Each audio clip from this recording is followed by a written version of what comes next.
हम बात करते हैं मीज़ोफ़ोनिया की। मीज़ोफ़ोनिया ये है जी कि बाज़ लोग जब टेबल पे बैठ के या साथ इकट्ठे बैठ के खाना खाते हैं, तो कुछ लोग जो हैं उनको आदत होती है मुँह चलाने की, जिससे जो है वो साउंड प्रोड्यूस होती है और इससे कुछ लोग जो हैं वो काफ़ी ज़्यादा इरिटेट हो जाते हैं। तो इसको हम कहते हैं मीज़ोफ़ोनिया। अब साइंटिस्ट ने जो है वो ब्रेन स्कैन किया है कि लोग जो हैं वो इतनी जल्दी इस खाने की मुंह चलाने की आवाज़ से जो है वो इरिटेट क्यों हो जाते हैं। और साइंटिस्ट अब ये कहते हैं जी कि कुछ लोगों की जो ब्रेन मैपिंग होती है वो कुछ इस तरह से होती है कि ये साउंड उनके लिए ट्रिगर का काम करती हैं और वो बड़ी जल्दी जो है वो वायलेंट हो जाते हैं। अब यहाँ पे एक पेशेंट है मिज़ोफोनिया की, ओलाना तैंसले हानकॉक, 29 ईयर ओल्ड है ये और ये कैंट से बिलोंग जो है वो करती है।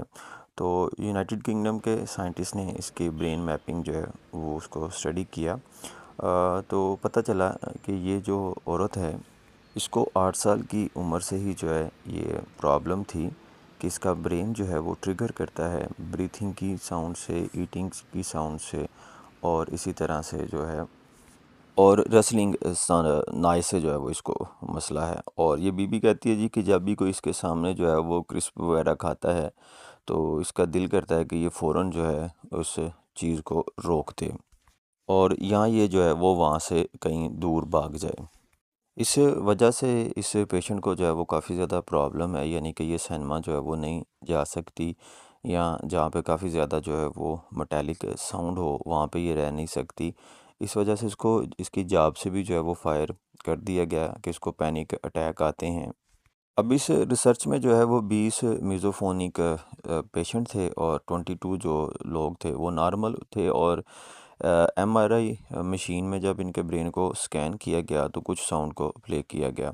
इसमें न्यूट्रल साउंड थी, जैसे बारिश की आवाज़ होती है, हवा चलने की आवाज़ होती है और कुछ अनप्लेजेंट साउंड थी जिसमें स्क्रीमिंग थी, क्राइंग थी और इसी तरह से ग्लास के ऊपर जो है वो नेल को स्क्रैच करने की साउंड थी और इसी के साथ जो है वो लोगों के खाना खाने की जो है वो साउंड थी। और ये जो रिसर्च है इसको पब्लिश किया गया है जर्नल ऑफ करंट बायोलॉजी में और ये रिवील ये करता है जी कि वो सेंसेस जो इमोशन से अटैच हैं, जिसमें एंटीरियर इंसुलर कॉर्टेक्स है, ये काफ़ी ज़्यादा एक्टिव होता है जिन लोगों को मिज़ोफोनिया होता है। और इस पार्ट के जो कनेक्शन हैं बाकी ब्रेन से वो काफ़ी ज़्यादा डिफरेंट होते हैं मिज़ोफोनिक पेशेंट में। और इस रिसर्च टीम के एक कोलीग हैं डॉक्टर सुखविंदर कुमार, इन्होंने बीबीसी को ये बताया कि इन लोगों में जो एंगर का रिस्पांस होता है वो काफ़ी ज़्यादा डोमिनेंट होता है और ये काफ़ी ज़्यादा वायलेंट जो है वो होते हैं। इसकी अभी तक तो कोई ट्रीटमेंट नहीं है, लेकिन ये जो ओलाना है जो पेशेंट है, इसने अपने लिए जो है कुछ ईयर प्लग बनाए हैं कि ये ऐसी जगहों पे जाने से पहले अपने जो कान हैं उनको बंद कर लेती है।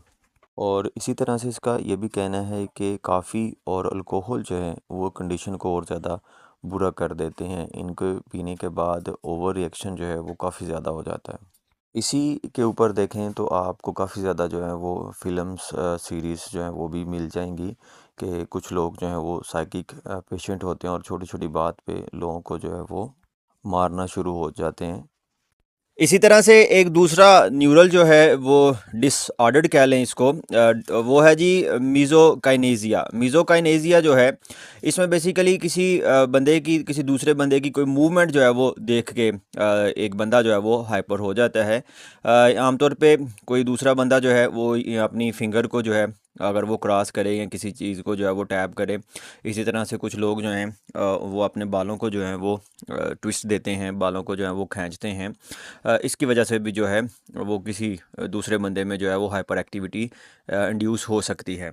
और इसका रिएक्शन जो है वो काफ़ी ज़्यादा सीवियर हो सकता है। यानी कि एक पेशेंट का कहना है कि वो जब किसी दूसरे बंदे को देखता है कि वो डेस्क पे अपनी फिंगर से जो है उसको टैप कर रहा है, तो उसके दिल में आता है कि ये फ़ौरन से चाकू से उस बंदे की जो है ना वो उँगलियाँ ही काट दे।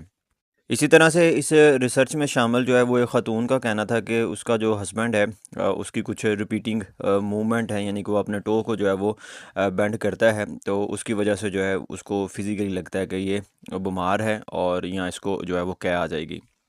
और अब रिसर्च से पता चला है कि बेसिकली जो मीज़ोकाइनेज़िया है ये थोड़ा सा रिसेसिव है, ये इतना ज़्यादा डोमिनेंट नहीं होता, लेकिन मीज़ोफोनिया जो है वो ज़्यादा डोमिनेंट होता है। और जिन लोगों में मीज़ोकाइनेज़िया पाया जाता है उनमें जो है वो मीज़ोफोनिया भी होने के चांसेस जो हैं वो काफ़ी ज़्यादा हाई होते हैं। और अब साइंटिस्ट जो हैं वो ये भी कहते हैं कि ऐसे पेशेंट जिनको मीज़ोकाइनेज़िया होता है ये अपने इर्द गिर्द मौजूद जो लोग हैं उनके हाथों पे ज़्यादा ये फोकस करते हैं, उनकी हाथों की मूवमेंट, वो दूसरी चीज़ों को किस तरह से जो है वो टच करते हैं उसके ऊपर इनका ध्यान जो है वो ज़्यादा रहता है। और इस सब का पेशेंट की सोशल ज़िंदगी पे जो है वो अच्छा खासा नेगेटिव जो है वो इम्पैक्ट आता है। यानी कि जो मीज़ोकाइनेज़िया के पेशेंट होते हैं ज़्यादातर अकेले रहना पसंद करते हैं और ज़्यादातर ये घर से ही जो है वो काम करना जो है वो पसंद करते हैं और चाहते हैं कि लोगों से जो है ये कम ही मिलें, क्योंकि लोगों के हाथों की मूवमेंट जो है वो इनको इरिटेट करती है और जिसकी वजह से ये हाइपर एक्टिव हो जाते हैं।